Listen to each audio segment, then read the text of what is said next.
Жанатан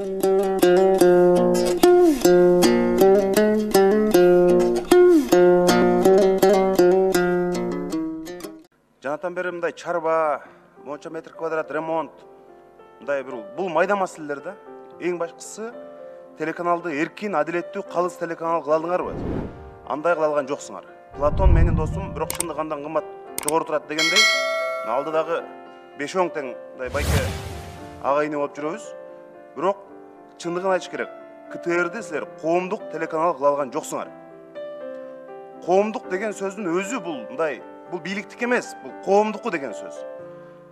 Азыр интернет абдан өнүктү. Жаңы технология, элдин барында мындай смартфондор колунда. КТРге көп мындай муктаждык жок азыр.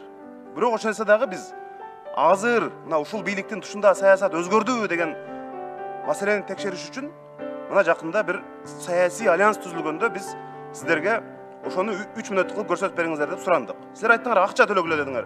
Биз макул дедик. Мына менин колумда квитанция турат. КТРдин квитанциясы. 176 миң сом алдыңар. Бирок кайра кечинде жок, биз көрсөтө албайт экенбиз, тилекке каршы деп койдуңар. Эми Борбордук шайлоо комиссиясына мен кайрылдым. Алар айтты, жок, мыйзамда эч кандай андай эмес, булар көрсөтүш керек эле деди. Азыр эми сурасам калпыңар чыгат. Ошон үчүн мындай уят кылбайын деп атам да, элдин көзүндө. Эми маселе мындай. Мындан ары башка партиялардын, башка саясий биригүүлөрдүн бир жаңылыгын көрсөтө турган болсоңор, баарыңар отставкага кетишиңер керек. Мен ошону талап кылам. Мындан ары. Мына силер көрсөтпөдүңөрбү, баарына бирдей мамиле. Коомдук деген мааниси ошол, түпкү өзөгү ошол. Ал биз сиздерди КТРди ремонттоп бер, айнегин жалтыратып бер деп алып барган жокпуз. Анын кереги жок.